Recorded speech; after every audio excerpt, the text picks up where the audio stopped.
د ژوند لار. تا خالق دا کائناتو تا بچا جانو تا رحمانی تا رحیمی تا کریم دا کریمانو تا رحمانی تا رحیمی تا کریم دا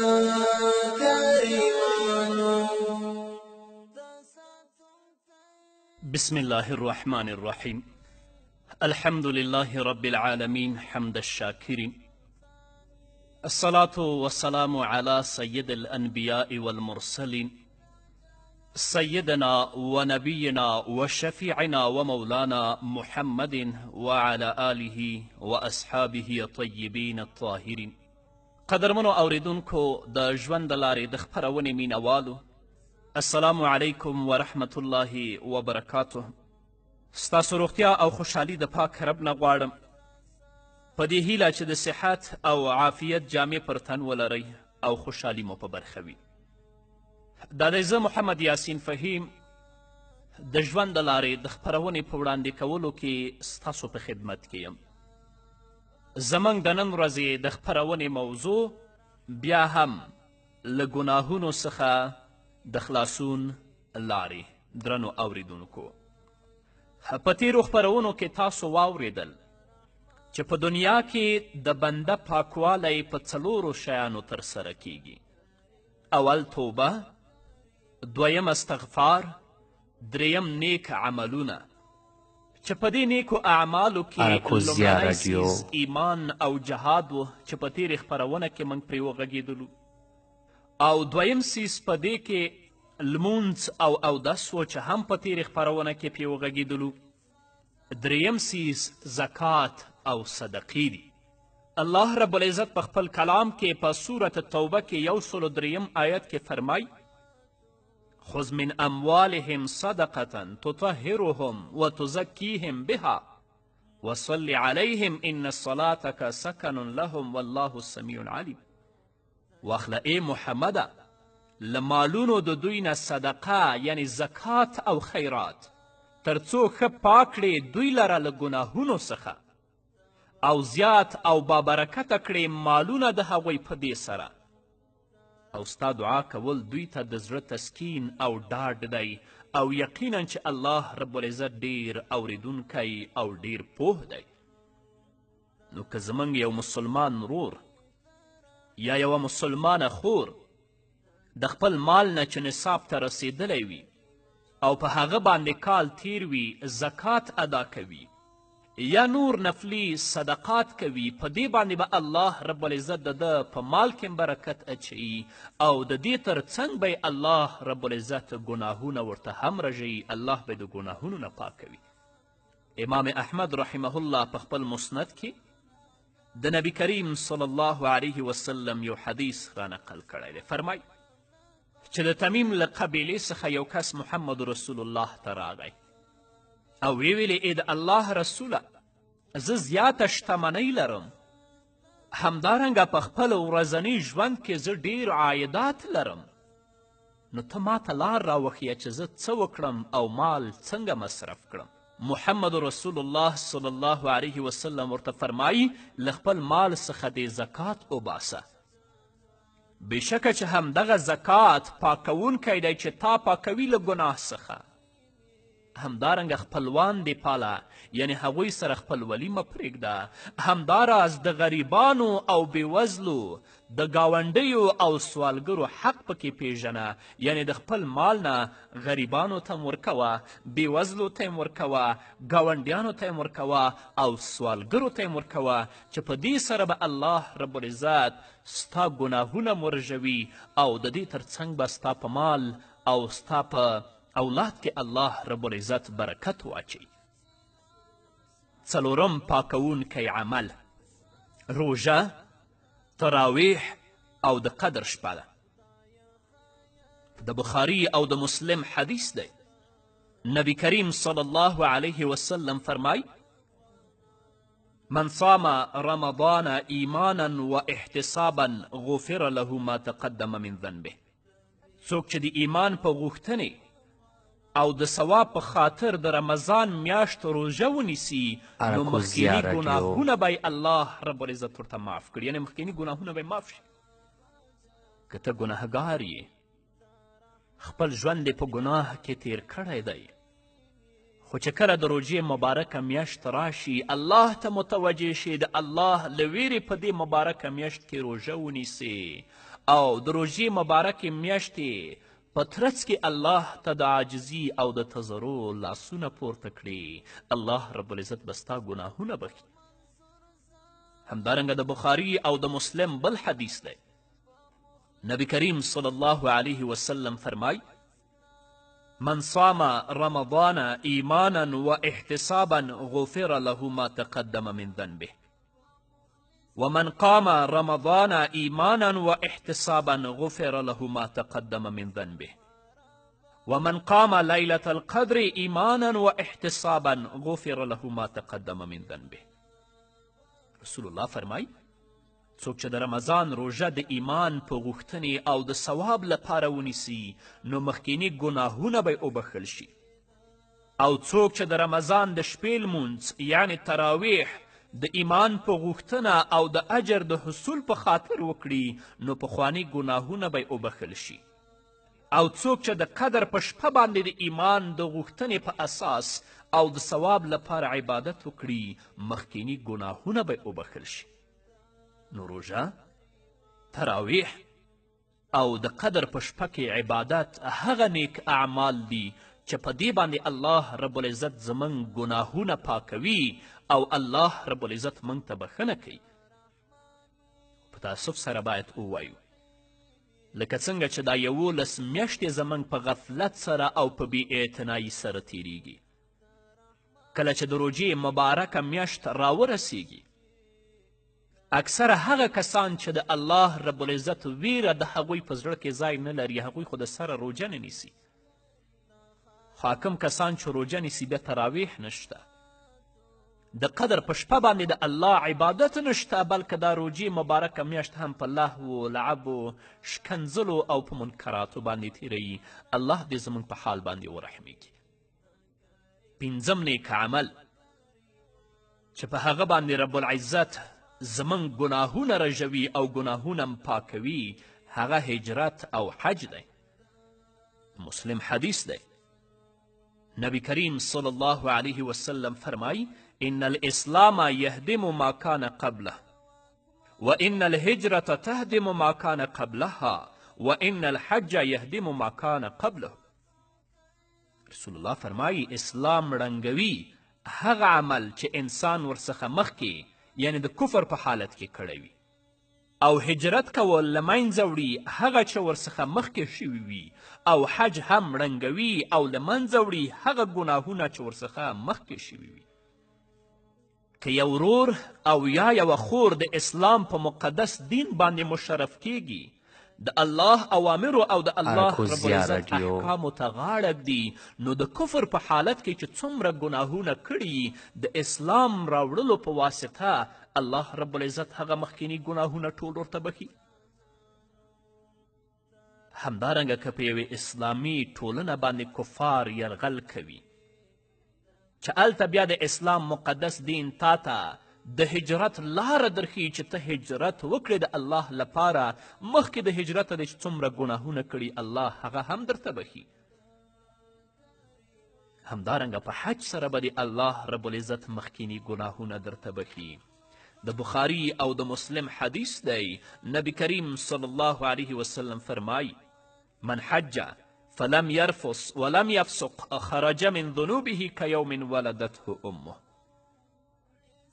څوک چې داسې حج وکړي چې هغه د جما کولو څخه په حج کې ډډه وکړي او له ګناهونو او د حج له تجاوزاتو څخه پکې ځان وساتي، نو له ګناه څخه به داسې اوځي او پاک بشي لکه څرنګه چې خپلې مور په لومړۍ ورځ زیږولی وي. په تاسف سره باید ووایم چې زموږ په حاجیانو کې په 100 کې 10 کسان هغسې حج وکړي چې هغه د اسلام مقدس دین ورته ویلی. ځینې نه خو واجبات پاتې وي، په ځینې دم اوښته وي، او ځینې خو په لهو لعب او په فسق باندې اخته وي، او دلته چې راشي د حاجي لقب یې خپل کړی وي ټول حاجي صاحب ورته وایي، او تر اونۍ او میاشتو پورې خلک مبارکي ته ور روان. الله دې بیا هم زموږ په حال باندې رحم وکړي. شپږم نیک عمل چې په هغه باندې رب العزت زموږ ګناهونه پاکوي هغه امر بالمعروف او نهی عن المنکر دی. یعنی خلکو ته په نیکو کارونو باندې امر کول او له بدیو څخه منع کول. د بخاري حدیث دی، نبی کریم صلی الله علیه وسلم فرمای فتنة الرجل في أهله وماله وولده وجاره يكفرها الصلاة والصدقة والأمر بالمعروف والنهي عن المنكر. رسول الله فرمای د یو سړي د کورنۍ، مال، اولاد او ګاونډي په حق کې ګناه او ناروا تصرف محوه کیږي په لمانځه، صدقې، په نیکي باندې امر او د بدي په منع کولو سره. که ته د الله رب العزت د رضا لپاره امر بالمعروف او نهی عن المنکر کوي او هدف و مقصد دیم د الله رب العزت رضا وي، په دې سره به الله رب العزت ستا ګناهونه رژوي او الله رب العزت به دې د ګناهونو نه پاکوي. اووم نیک عمل چې په هغه سره رب العزت زموږ ګناهونه پاکوي هغه د سورة ملک لوستل دي. د ابو داود او د ترمذي حدیث دی. راوی د حدیث حضرت ابو هریره رضی الله تعالی عنه دی. هغه فرمایي چې محمد رسول الله وفرمایل من القرآن سورة 30 آیة. په قرآن کې د 30 آیتونو یو صورت دی چې هغه د خپل لوستونکي سفارش کوي یا د خپل لوستونکي سفارش یې وکړه حتی غفر له وهي تبارک الذي بیده الملک. هغه د سورة ملک نو د رب العزت نه ځان لپاره، تاسو لپاره، ورونو او خویندو لپاره دا توفیق غواړم چې په ورځ کې یا په اونۍ کې خو یو وار سورة ملک ولولو چې په دې باندې الله رب العزت زموږ ګناهونه ورژوي او د حشر په ورځ باندې همدا سورة ملک زموږ او ستاسو لپاره شفیع وګرځوي چې د الله د عذاب نه مو وژغوري. اتم نیک عمل چې هغه باندې الله رب العزت زموږ ګناهونه رژوي هغه په محمد رسول الله باندې درود ویل دي صلی الله علیه وسلم. امام احمد رحمه الله په خپل مسند کې د نبی کریم صلی الله علیه وسلم یو حدیث را نقل کړی. رسول الله فرمایي څوک چې پر ما باندې یو ځل درود ووایي الله رب العزت به لس رحمته پرې راولیږي او د هغې په واسطه به یې لس ګناهونه معاف کړي او لس به یې درجې اوچتې کړي. ته یو وار په محمد رسول الله صلی الله علیه وسلم باندې درود ووایه رب العزت به په تا باندې لس رحمتونه رانازل کړي. یو وار په محمد رسول الله باندې درود ووایه الله رب العزت به دې لس ګناهونه معاف کړي. یو وار په محمد رسول الله باندې درود ووایه الله رب العزت به دې لس درجې اوچتې کړي. نو همدا اوس چې ټول زما غږ اورئ په محمد رسول الله باندې درود ووایي اللهم صل علی محمد وعلى آل محمد كما صليت على إبراهيم وعلى آل إبراهيم إنك حمید مجید. نور به مو واورو درنو اوریدونکو خود یوې دمې نه وروسته دا خالق دا کائناتو دا بچا زانو دا رحمانی دا رحیمی دا خالق دا کائناتو دا بچا زانو تا رحمانی تا رحیمی تا کریم دا کریمانو تا رحمانی تا رحیمی تا کریم دا کریمانو قدرمنو اوریدونکو بیا هم زموږ سلامونه ومنئ. نهم نیک عمل چې په هغه باندې الله رب العزت موږ د ګناهونو نه پاکوي هغه له خوب څخه د ویښودو په مهال دعا ده. د بخاري حدیث دی. نبی کریم صلی الله علیه وسلم فرمای څوک چې د شپې له خوب څخه ویښ شي او بیا دا دعا ووایي لا اله الا الله وحده لا شریک له له الملك وله الحمد وهو على كل شيء قدير الحمد لله سبحان الله ولا اله الا الله والله اکبر ولا حول ولا قوة الا بالله. دا دعا ووایي او د دې نه وروسته وایي چې یا الله ته راته بښنه وکړي. نو رسول الله فرمایي چې کومه دعا کوي الله به دعا قبلوي او الله به ورته بښنه کوي. او که چیرې اودس وکړي لمونځ وکړي الله رب العزت یې مونځ هم په خپل دربار کې قبول و منظور ګرځوي. خو موږ د غفلت په خوبونو باندې پراته یو. تهجد او نفل خو پرېږده چې زموږ نه د سهار فرضي لمونځ لا پاتې دی. نو مسلمان وروره او مسلمانې خورې که غواړئ چې الله رب العزت مو د ګناهونو نه پاک کړي او د حشر په ورځ الله رب العزت د جهنم نه وساتي او جنت طرف ته مو روان کړي، شپې پاڅئ، د خوب نه چې کله پاڅېدلی دا دعا ووایئ، اودس وکړئ، لمونځ وکړئ او خپل رب نه د خپلو ګناهونو بښنه وغواړئ. همدارنګه لسم نیک عمل چې په هغه باندې رب العزت زموږ ګناهونه پاکوي هغه تسبیحات او اذکار دي. د بخاري او د مسلم حدیث دی. رسول الله صلی الله علیه وسلم فرمایي څوک چې په یوه ورځ کې سبحان الله و بحمده 100 ځله ووایي نو ګناهونه به محو شي. حطت خطایاه و ان کانت مثل زبد البحر، که څه هم د بحر او د سمندر د زګ په څیر ډیر وي. من قال سبحان الله وبحمده في يوم 100 مرة حطت خطاياه وإن كانت مثل زبد البحر.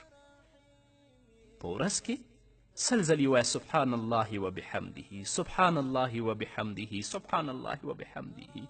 که ستا ګناهونه د بحر د زګ په شان وي الله رب العزت به د دغه تسبیحاتو په برکت چې ته لولې الله به هغه درته معاف کړي. همدارنګه نبی کریم صلی الله علیه وسلم فرمای څوک چې په ورځ کې دغه کلمه لا اله الا الله وحده لا شریک له له الملک وله الحمد یحیی و یمیت وهو علی کل شیء قدیر همدغه کلمه 100 ځله ووایي نو د 10 مریانو د آزادولو ثواب به الله رب العزت ورکړي. په عملنامه کې به 100 نیکي ولیکل شي، 100 بدي به الله رب العزت ورته معاف کړي او هغه به په دې ورځ د ده لپاره له شیطان څخه ساتونکي وي تر دې چې بېګا شي. که ته همدغه کلمه په سهار کې ووایې الله رب العزت به د شیطان نه ساتي تر بېګا پورې. او رسول الله صلی الله علیه وسلم د حدیث په پای کې وایي او هیڅ چا به د ده په څیر دغسې بهتر عمل نه وي کړی مګر هغه څوک چې له ده څخه یې دغه کلمه زیاته ویلي وي. صحیح حدیث دی په بخاري کې. او نبی کریم صلی الله علیه وسلم فرمایي د ترمیزی حدیث دی ان سبحان الله والحمد لله ولا اله الا الله والله اکبر. یقینا دغه کلمې سبحان الله والحمد لله ولا اله الا الله والله اکبر ګناهونه داسې تویوي لکه چې ونې خپل پاڼې تویوي. د مني او د خزان په موسم کې به تاسو لیدلي وي چې معمولي غوندې سیلۍ او باد راپورته شي نو د ونې پاڼې رژیږي هغه پاڼې راتویږي. که ته همدا کلمه وایې رب العزت به د دې کلمې په برکت باندې ستا ګناهونه رژوي، الله به دې د ګناهونو نه پاک کوي. 11 نیک عمل چې په هغه باندې الله رب العزت د یو مسلمان ګناهونه پاکوي او ګناهونه ورته رژوي هغه د قرض معاف کول دي. د مسلم حدیث دی. رسول الله صلی الله علیه وسلم فرمایي له تاسې څخه په مخکینیو امتونو کې د یو سړي د عمل حساب وشو چې هیڅ د نیکي کار یې نه و خو له خلکو سره به یې ګډون کوو، مالدارو او خپلو نوکرانو ته به امر کوو چې له تنګدسته پوروړي څخه تیر شئ، قرض ورڅخه ماخلئ. نو الله رب العزت د حساب ملائکې ته وفرمیل موږ له ده څخه زیات وړ یو په داسې کار سره، نو د هغه له ګناهونو څخه تیر شه. که ستا قرض په چا باندې او هغه مسلمان ویني چې ډېر تنګدسته دی، هغه د دې توان نه لري چې ستا قرض بیرته درکړي، که د الله رب العزت د رضا لپاره ته خپل دا پیسې هغه ته معاف کړي، رب العزت به ستا ګناهونه درته پاک کړي، الله به دې ګناهونه درته ورژوي. خو له بده مرغه نن ورځ په خپلې ټولنه کې وینو که د چا نه حسنه او قرض غوښتل کیږي څوک خو نه ورکوي، خو که هغه پیسې همدغه بیچاره چې لاس یې تنګ او بند په سود باندې وغواړي، بیا 10 کسه ورته آماده دي، هلته نه د الله ویره شته، نه د قبر ویره شته، نه د جهنم ویره شته، او نه د حساب او د کتاب ویره شته. 12 نیک عمل چې په هغه باندې رب العزت زموږ ګناهونه رژوي او د ګناهونو نه پاکوي، هغه د الله په لار کې شهادت دی. د مسلم حدیث دی، راوی د حدیث حضرت ابو قتاده رضی الله تعالی عنه دی. هغه فرمایي چې نبی کریم صلی الله علیه وسلم د مسلمانانو ترمنځ د وعظ کولو لپاره ودرید، او رسول الله صلی الله علیه وسلم داسې یادونه وکړه چې د الله په لار کې جهاد کول او په الله باندې ایمان لرل بهترین عملونه دي. کله چې رسول الله صلی الله علیه وسلم دا خبره وکړه، نو دغه مهال یو سړی جګ شو او وی ویل ای د الله رسوله په دې مې پوه کړه که زه د الله په لار کې ووژلی شم نو آیا زما ګناهونه به وبخښل شي؟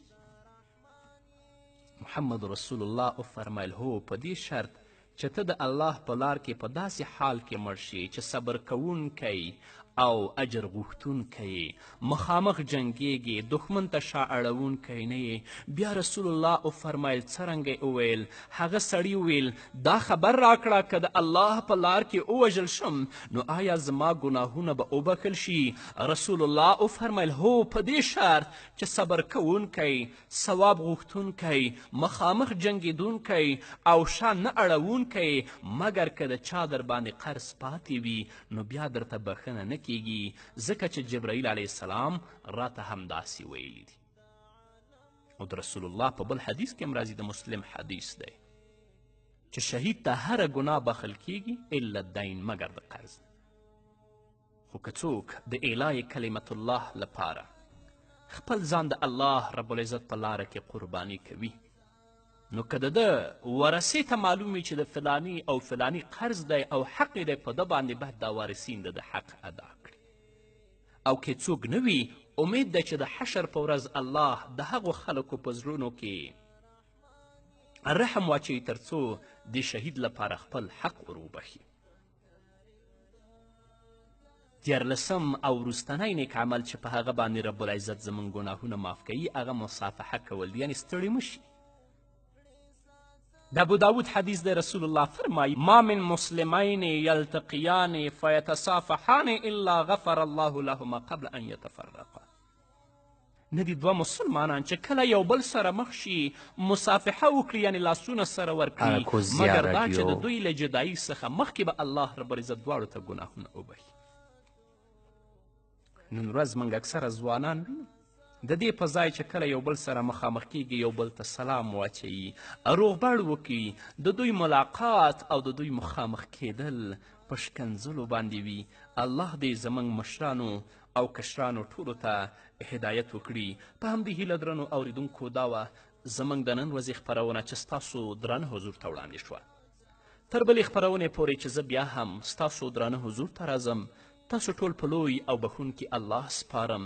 پاتې ژوند مو نیکمرغه، ښاد، بریالي او کامیابه اوسئ. ته رحمان یې، ته رحیم یې، ته کریم د کریمانو. ربه زه خو یم بېکاسه، ډېر په تنګ یم نه ناکاسه. ربه زه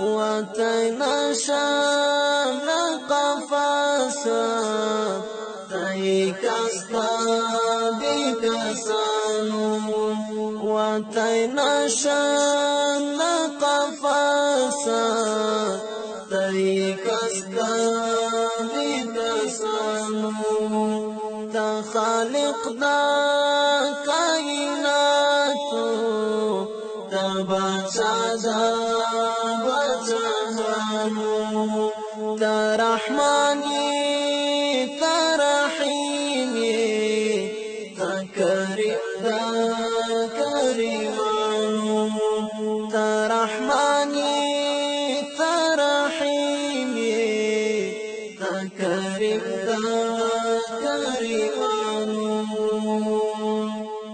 دا هر چا چار تا چلان شام تشرستون شام تا تجارم دا هر چا چار